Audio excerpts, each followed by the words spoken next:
Pendant toute la semaine, c'est Lorraine Pierrat du domaine Saint-Roch à Saint-Étienne-les-Remiremont qui nous ouvre les portes de sa cuisine. On s'occupe de la première recette dès cette semaine autour donc de l'endive. Lorraine, qu'est-ce que tu vas nous préparer avec ça? Alors, on va faire une endive rôtie avec une petite crème aux endives à côté. Ça marche, donc 100% endive. Exactement. C'est une entrée végétarienne. Un petit peu, mais il y a de la crème, donc...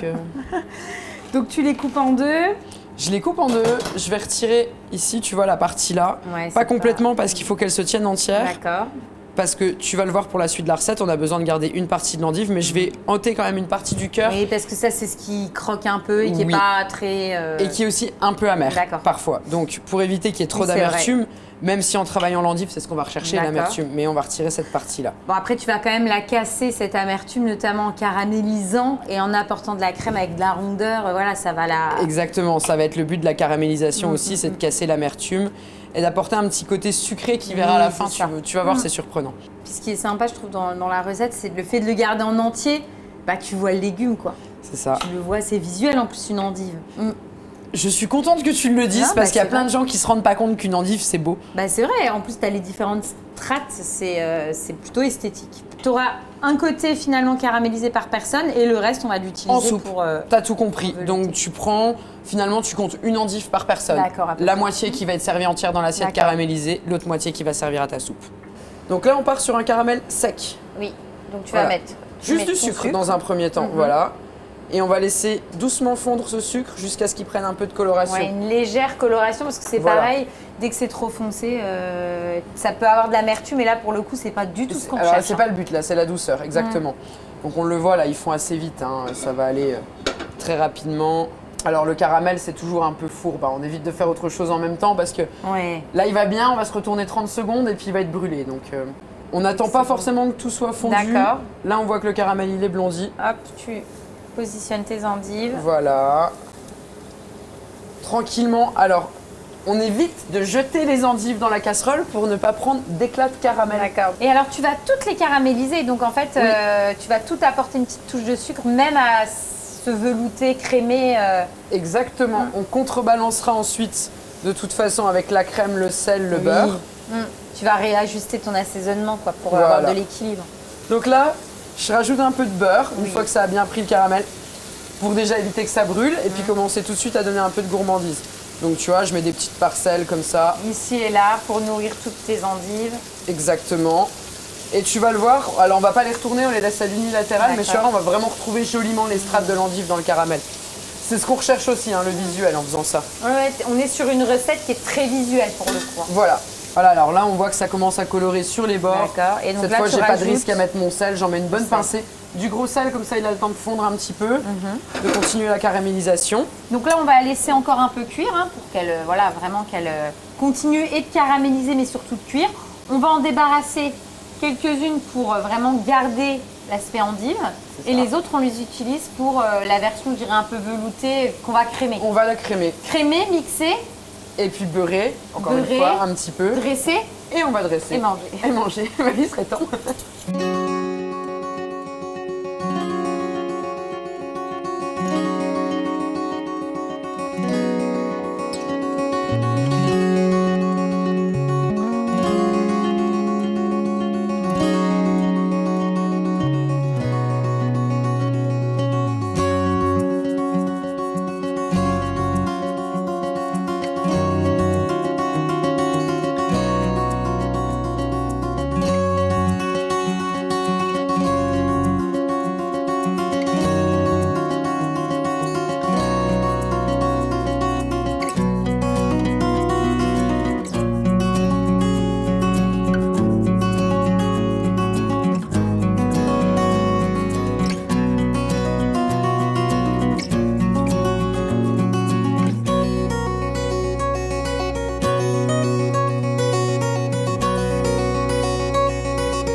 C'est top.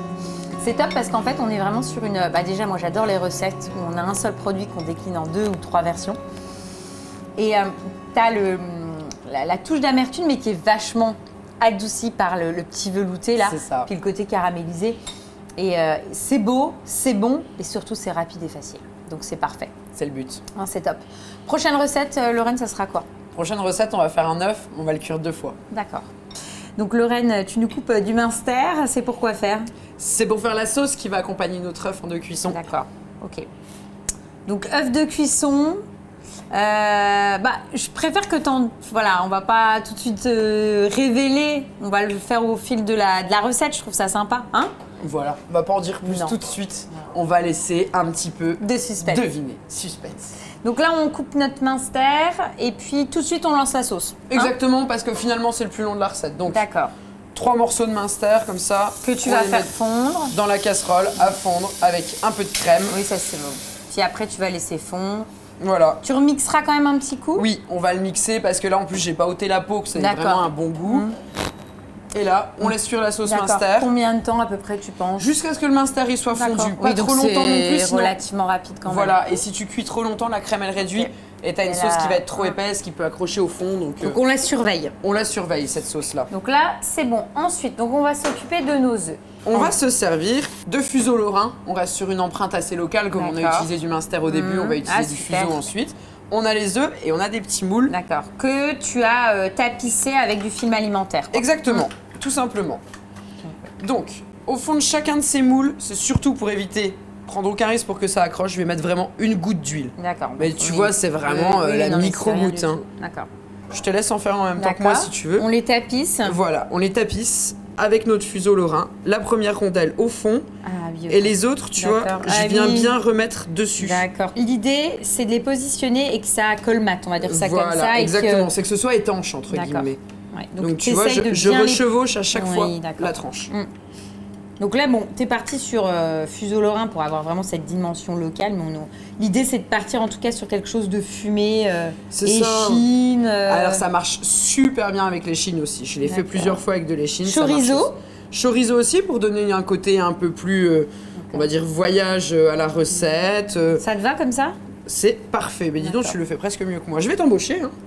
Ensuite, on va casser les œufs à l'intérieur de chacun des moules. Œuf fermier, enfin voilà, en tout cas un bon un œuf de qualité, tout à fait. Ensuite, on peut éventuellement reposer un petit peu. L'idée, c'est de fermer un peu tout pour que notre œuf, tu vas le voir à l'étape suivante, se retrouve prisonnier dans le fuseau. Je vais fermer ma préparation, mais je veux pas qu'il y ait d'air dedans. Donc, je vais venir pincer en laissant au début comme ça. Je vais venir pincer le tout, et là, il n'y a pas d'air, pour avoir quelque chose de bien sphérique. Après, on voit que le blanc de l'œuf, là, il retourne un peu autour. C'est pas grave, tant qu'il y a du saucisson qui reste à l'extérieur. Donc là, eau bouillante. Eau bouillante. On part pour la cuisson. Même combien pas de salé, temps? parce que on part sur 3 minutes 30, 4 minutes. Tout dépend du résultat qu'on veut. Si on veut plutôt quelque chose qui soit à la coque, on sera sur 3,30. Si on veut plutôt mollet, on peut monter même jusqu'à 4,35. En tout cas, l'idée, c'est de faire donc, cette fameuse première cuisson. Hein, parce que tu as dit en 2 cuissons, et on part sur 3 minutes 30, 4 minutes quoi, pour jouer la sécurité. Et pendant ce temps, notre huile, on la met un peu à chauffer parce qu'on va en avoir besoin ensuite. Et on s'intéresse à notre sauce minster, voir si tout va bien. Et donc ça va, ça fond tranquillement. Elle va bien, ça fond tranquillement. On voit les petites bulles qui commencent à remonter à la surface. Ça commence à sentir bien le minster. Là, on est vraiment sur une recette terroir, quoi. Vraiment, bah alors là, tu peux pas plus. Hein. Fuseau lorrain, minster, de l'œuf, tout est local là dans les produits. Et on est dans une recette qui a l'air hyper gourmande, quoi. Enfin là, on est vraiment dans la gourmandise pure et dure, quoi. Fromage, œuf, lard. Le rêve, quoi. Combo gagnant. Hein. Donc là, après cette cuisson de 3-4 minutes, on aura donc le blanc qui a cuit, le jaune cœur coulant. On fait quoi? On les passe dans l'eau froide. C'est ça. C'est ça le principe. On les refroidit. Stopper la cuisson et garder vraiment le cœur coulant. Et ensuite, deuxième cuisson, on les frit. Dans l'huile. Ouais, ok. Donc en fait, c'est ça, il y a tout le fuseau qui va croustiller. Ça va être croustillant, moelleux dedans et avec la petite sauce minster. Voilà, c'est exactement l'idée. Donc on fait, on refroidit, deuxième cuisson, on mixe la sauce minster, on dresse et on mange.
Bah là, on est vraiment dans la gourmandise à l'état pur, quoi. Et on est dans les Vosges, surtout. Ouais. Et on est dans les Vosges et dans la gourmandise à l'état pur. Et c'est vrai que c'est très sympa parce que, alors déjà, le côté croustillant, en plus, tu as vraiment bien le goût du fuseau lorrain. Ça l'a bien gardé et ça se marie très très bien avec ton œuf. Et ce qui est très sympa, c'est que visuellement, tu as l'impression que c'est une petite boule de pain. Tu te dis, si on te dit pas ce que c'est, tu te dis, tiens, qu'est-ce que c'est? Et ça fonctionne super bien. Donc non, c'est une belle recette. Et on avait déjà fait des recettes voilà, avec l'œuf, mais tu sais, avec la chapelure, des choses comme ça, mais pas avec du lard. Donc non, c'est top. Une belle découverte. Ravi que ça te plaise. Ensuite, ça sera quoi? Alors ensuite, on va repartir un peu sur la légèreté. On fait des légumes et on va faire un crémeux de topinambour au sésame avec des gambas snackées. Donc hop, on met nos topinambours coupés dans l'eau, viande salée. Et là, on part pour combien de temps à peu près? Une dizaine de minutes. D'accord, 10 minutes. Pendant ce temps, qu'est-ce qu'on fait? Pendant ce temps, on s'occupe de la découpe de nos gambas et de faire une petite sauce pour aller à côté. Ouais. Donc là, tu coupes tes gambas. Exactement, ça me permet de retirer l'intestin au besoin. Et aussi, tu vas le voir quand on va les mettre en cuisson. Ouais, après, tu vas pouvoir les mettre bien droites. Voilà, mais le fait de les couper en deux, surtout, elles vont se courber à la cuisson et ça sera joli. Et donc, pour accompagner, tu me parlais d'une petite sauce. Ça sera une sauce quoi? On va faire une sauce dans l'esprit d'une sauce vierge. D'accord. Avec un peu d'huile de sésame. On va prendre aussi de l'huile neutre parce que l'huile de sésame seule, c'est très puissant. Oui. Et on va mettre quelques herbes fraîches, quelques graines de sésame. Et ça va nous servir tout simplement à faire un peu de marquant. Ah, mais en plus, c'est sympa parce que c'est une recette, le fait d'associer comme ça une petite sauce vierge qui est, je dirais, entre l'hiver et le printemps. Tu sais, avec le topinambour, puis en même temps une petite sauce comme ça avec des petites herbes, c'est sympa. Donc là, on termine de préparer les gambas, on les snack, on fait notre sauce et on termine le petit crémeux de topinambour avec le sésame. C'est ça. Et puis on dresse et on mange.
Le mariage topinambour, gambas avec des petites touches comme ça, avec le sésame, japonisante, c'est top quoi. Franchement, c'est excellent. Et c'est ça qui est sympa à la limite. T'es vraiment entre les Vosges et l'Asie et c'est vraiment très très bon. Et ça fait vraiment son petit effet quoi. C'est une belle recette quoi. Franchement, c'est top. Prochaine recette, alors Lorraine, ça sera quoi? Alors, prochaine recette, on va faire un carré d'agneau qui sera local et on va le poêler. On reste dans un côté un peu asiatique, on va le poêler avec des shiitake. Donc là, on est sur une viande locale. Hein. Voilà, c'est ça. Producteur vosgien. Un producteur vosgien, tout à fait.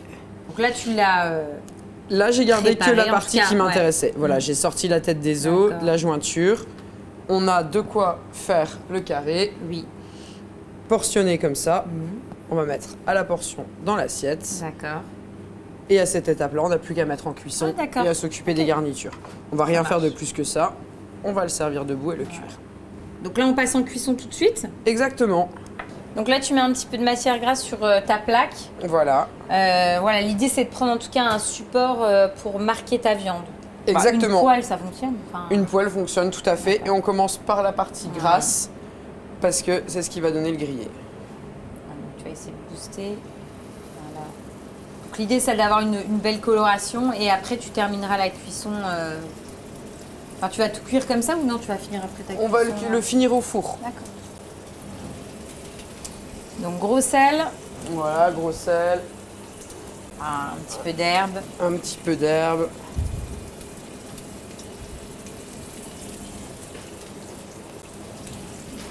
Petit coup de moulin à poivre.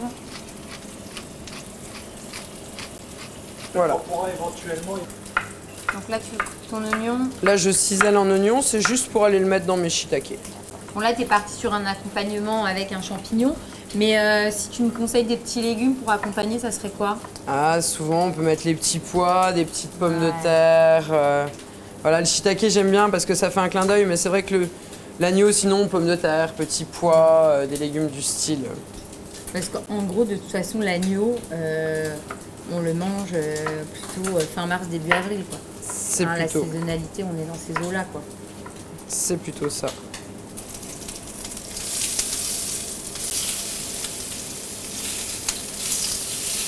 Ah, c'est un beau produit. Hein. Et donc là, pour accompagner cette pièce-là, t'es parti quand même sur une petite sauce?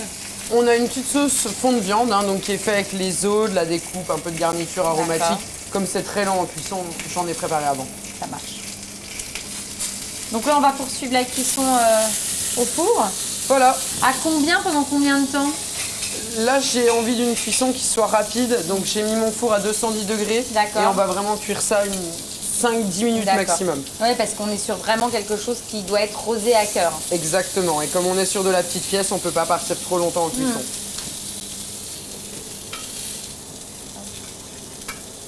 Donc c'est parti pour entre 5 et 10 minutes à 210. On va contrôler au bout de 5 minutes, tester la cuisson. Ça et puis nous si permet manque, à la on limite remettra. de faire les shiitake, parce que ta sauce est Exactement. déjà prête. Donc voilà, c'est ce qu'on va faire. On va s'occuper des shiitake. Et puis après, on dresse Tout simplement. et on goûte. Surtout, c'est quand même le plus intéressant.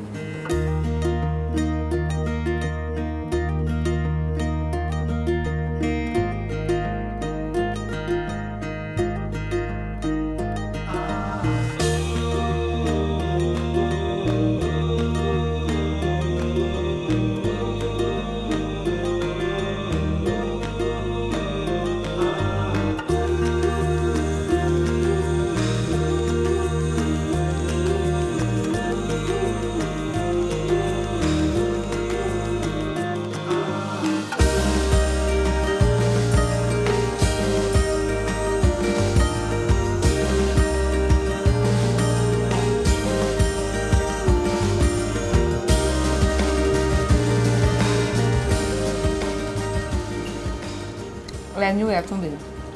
Hein? C'est vraiment un produit de bonne qualité. C'est vraiment très bon.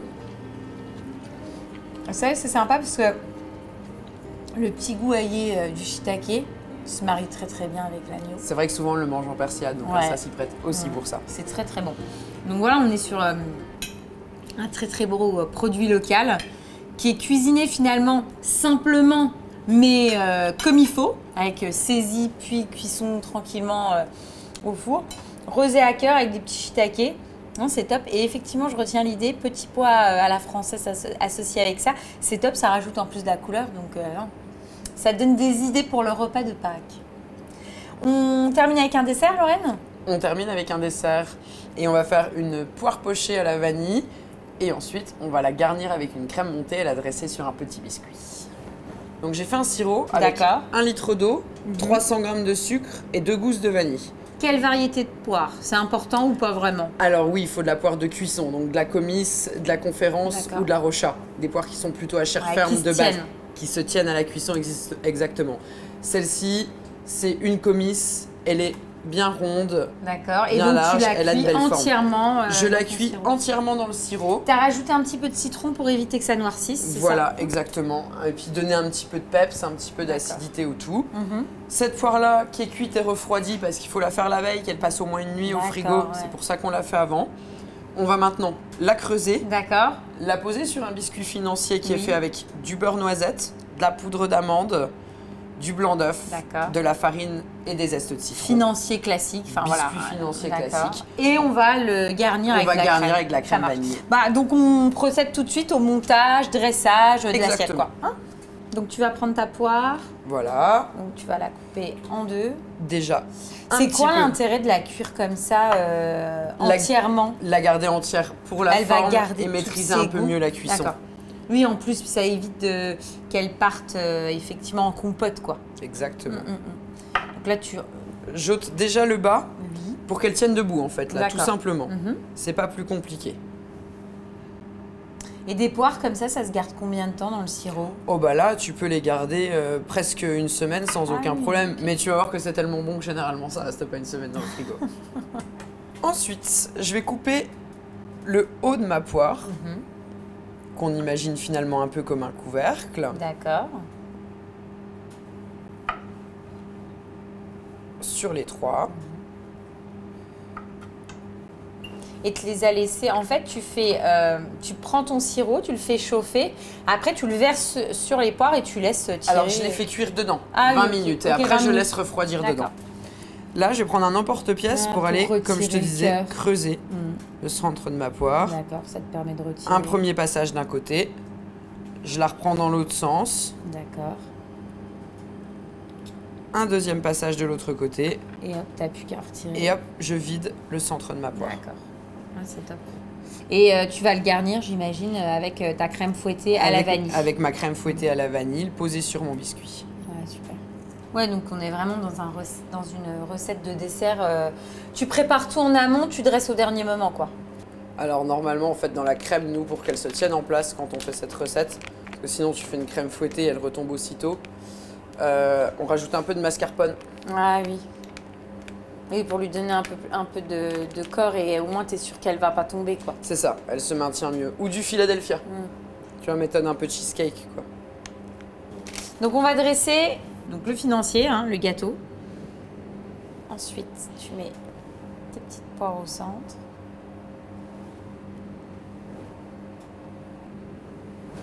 Et donc tu garnis avec ta fameuse crème fouettée vanille. C'est ça. Ah, super.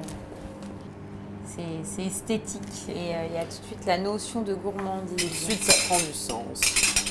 Ah, tu vas rajouter une petite quenelle Voilà. et donc ton petit Mon petit chapeau. couvercle, voilà. Pour rappeler la poire. Ça, c'est un gel de citron, donc c'est du jus de citron. J'ai mis du sucre dedans, je l'ai fait cuire avec de l'agar-agar et je l'ai remixé pour avoir quelque chose de liquide, mais qui fasse, tu vois, Ouais, un joli t'apportes truc. des petites touches d'acidité. Exactement. Ça, c'est une recette qu'on peut trouver au restaurant. C'est une recette qu'on peut trouver au restaurant, en effet. On aime bien avoir toujours un petit dessert à base de fruits pour jouer la carte de la légèreté. Même si on préfère la gourmandise, quand on a bien mangé, ce qui est le cas cette semaine, et ben on rajoute un peu de légèreté. Et voilà. Ah bah super. On peut rajouter une petite tuile bonbon, mais bon, comme on l'avait pas avant, il n'y a peut-être pas trop d'intérêt. Bah, on va voir ce que ça donne. Donc l'idée, c'est de prendre un petit peu de tout, quoi. Un petit peu de tout, voilà.